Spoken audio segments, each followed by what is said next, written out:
काम होना सही है। मैं ये नहीं कह रहा कि मैं रावण को जस्टिफाई कर रहा हूँ, दुर्योधन को जस्टिफाई कर रहा हूँ। दुर्योधन से संवाद ही ठीक नहीं हुआ, दुर्योधन की परवरिश ही ठीक नहीं हुई। दुर्योधन का दोष नहीं है, दुर्योधन को दुर्योधन बनाने वाले शकुनियों का दोष है। मेरे साथ जो लोग दुर्योधन हुए उनका दोष नहीं था, वो दुर्योधन नहीं थे। जी। उनके साथ जो शकुनी थे, जिनमें से कुछ आपके पेशे से थे, हुँ। उनका दोष है, जिन्होंने समझाया कि बॉस होता है ऑफिस में, नीचे वालों को दाब के रखो, ऊपर वालों को बहका के रखो और ऐसे ही चलाते रहो। कॉर्पोरेट ऑफिस की तरह चलती है पार्टी तो, संगठन तो ऐसे ही चलता है, एक की दबदबा होना चाहिए। यहाँ से तो स्वराज से तानाशाही प्रकट हुई, वरना पहले तो स्वराज थी किताब। तो दुर्योधन और बुरा नहीं है जो आप कह रहे हैं।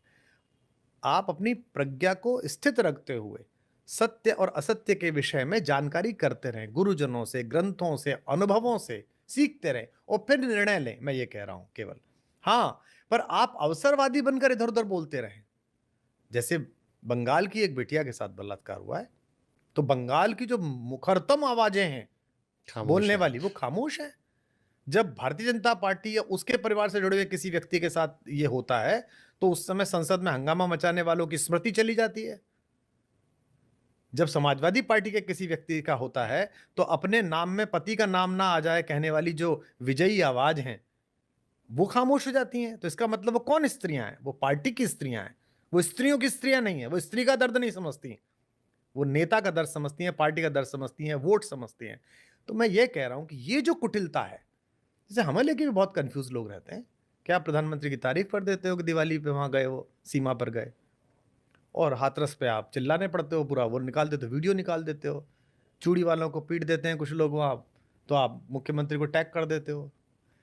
इधर के किधर के किधर के भाई, क्यों किधर के? सत्य जिधर का उधर के हैं। सो इसलिए मेरा, मैं ये नहीं कह रहा दुर्योधन जस्टिफाई है। दुर्योधन के अपराधी तो शकुनी है, दुर्योधन का अपराधी तो धृतराष्ट्र है, दुर्योधन के अपराधी तो अपनी प्रतिज्ञा से बंधे हुए भीष्म पितामह हैं, जो इतने महान होने के बाद कि कृष्ण उन्हें आदर देते हैं, उन्हें अपने जीवित रहते ही वंश का नाश देखना पड़ा और शरशैया पर लेटना पड़ा। अगर किसी कुलवधु के चीरहरण पर आप तथाकथित राज सिंहासन की बाध्यताओं से बंधे रहकर चुप हो जाएंगे, तो आप कितने भी बड़े भीष्म पितामह हो, कितने भी बड़े गंगा पुत्र हों और कितने भी बड़े तपस्वी हों, आपको शरशैया पर लेटना पड़ेगा। हालाँकि बात तो तिहाड़ जाना है, जेल जाना कोई खराब बात नहीं है। नेल्सन मंडेला भी जेल गए, बापू भी जेल गए, नेहरू जी तो 9 साल से ज़्यादा समय जेल में रहे। सुबह-सुबह आजकल गलियर लोग मिलते हैं ना, नेहरू को गाली देते हैं सुबह-सुबह। उनको पता नहीं है कि 9 साल कुछ महीने नेहरू जी जेल में रहे। अगर आप वीर सावरकर जी की काल कोठरी देख के आए, मैं देख के आया हूँ, 2 बार मैं उसके अंदर बैठ के आया हूँ, वहाँ प्रार्थना करके आया हूँ, मैंने स्पंदन अनुभव किया है। तो कैसे उस पूरे नरनाहन ने और उसके पूरे परिवार ने, चापेकर बंधुओं ने, तो जेल तो कोई खराब बात नहीं है। लेकिन लोक मंगल के लिए अगर जेल हो रही है, जनता के कष्ट निवारण के लिए हो रही है, सत्य की रक्षा के लिए अगर हो रही है, अगर पृथ्वी पर किसी कृष्ण के आगमन की योजना बनाने के लिए माता-पिता जेल में हैं, तो ठीक है।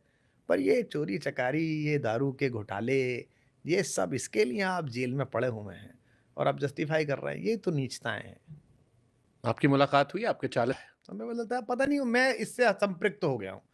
देखिए क्या है, जब आप आईना देखते हैं तो पुरानी चोटों के निशान आपको दिखते, दुनिया को नहीं दिखते।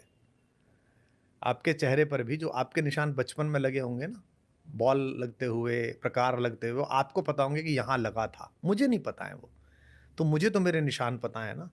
मैं जब वक्त के आईने में खुद का चेहरा देखता हूँ, तो मुझे लोगों के छल, लोगों के धोखे, उनकी नीचताएं, उनकी अहंकारी नज़रें सब याद आती हैं।